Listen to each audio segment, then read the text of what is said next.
The Pittsburgh Steelers reportedly are doing everything they can to avoid an Antonio Brown revenge game.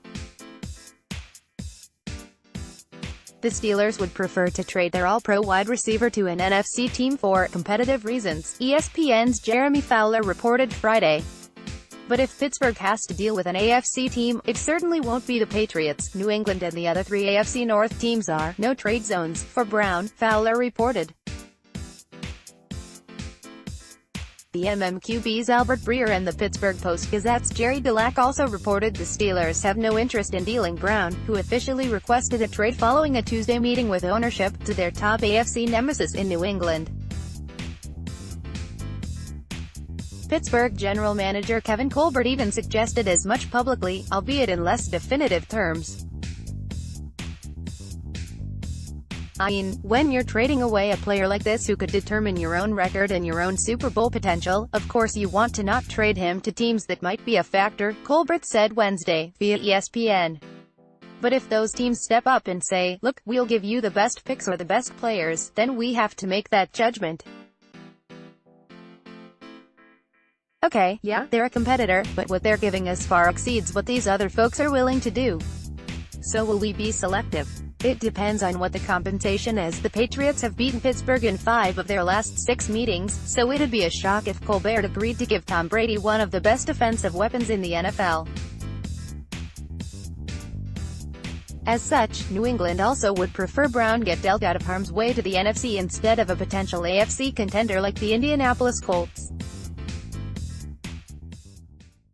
But if Patriots fans need a big-name receiver to dream about this offseason, we'd suggest Odell Beckham Jr., because Brown almost certainly isn't heading to New England.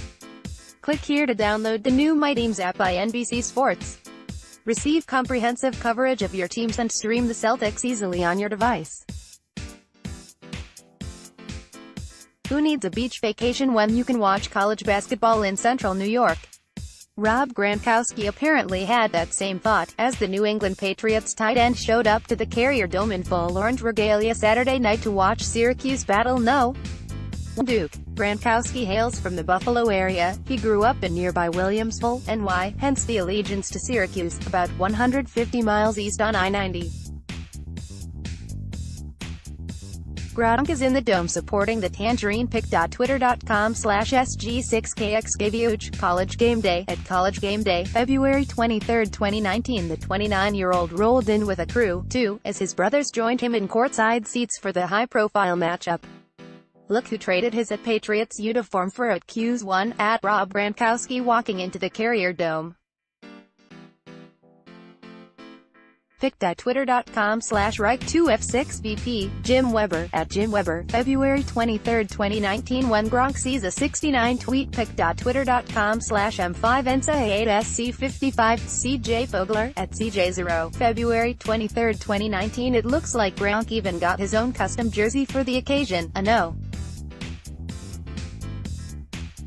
4 jersey with Gronkowski on the back. At TheOrange had to make sure Rob Gronkowski put on appropriate attire for today's game. Pick.twitter.com/RDCFGWJNU, Syracuse Athletics, at Cuse, February 23, 2019 The star tight end doesn't have direct ties to Syracuse, as he played his college ball at Arizona. But the Gronkowski clan still has a connection to the Orange, as his father, Gordon, played football at Syracuse. For those curious about Gronk at the Carrier Dome, his dad played football here. And he was a coveted Orange recruit from Buffalo area who chose Arizona.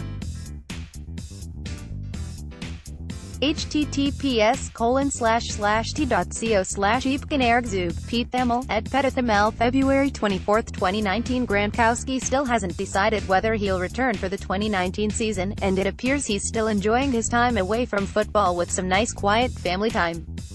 Extreme downhill tubing with it. Gordy Gronk. Back in the hometown tearing it up with my bros. At DGronko, at Rob Gronkowski. Pick.twitter.com/Yards6G19 Beaky, Chris Gronkowski, at Chris Gronkowski, February 23, 2019 Click here to download the new My Teams app by NBC Sports.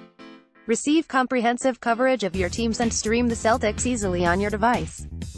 Those waiting for the other shoe to drop in the Florida prostitution scandal may be stuck holding their breath.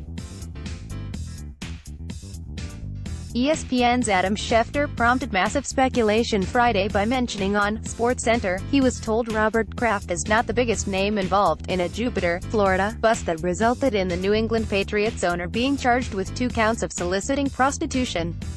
The list of bigger names than Kraft, the owner of arguably the most visible franchise in North American sports, isn't a long one. So, who the heck was Schefter referring to? Turns out those close to the investigation are wondering the same thing. Current Robert Kraft is in for a rough ride from Deadspin's interview with Palm Beach County State Attorney's Office spokesman Mike Edmondson. Deadspin asked Edmondson about a report from ESPN's Adam Schefter saying he'd been told that Robert Kraft is not the biggest name involved down there in South Florida. Edmondson responded, "Nobody around here has any idea what Schefter is referring to." Police released a list Friday of 25 people facing charges for their alleged involvement in a human trafficking ring run out of several Florida day spas. Kraft was the only notable public figure on the list, but police added they've identified at least 100 men suspected of paying prostitutes for sex as part of their months-long investigation. That means it's still possible another high-profile figure gets connected to the scandal. But according to Edmondson, it's also possible we've already seen the biggest bombshell. Kraft strongly denied any illegal activity in a statement Friday afternoon, but a warrant for his arrest is expected to be issued Monday, so we likely won't have closure on this case for some time. Click here to download the new My Teams app by NBC Sports. Receive comprehensive coverage of your teams and stream the Celtics easily on your device.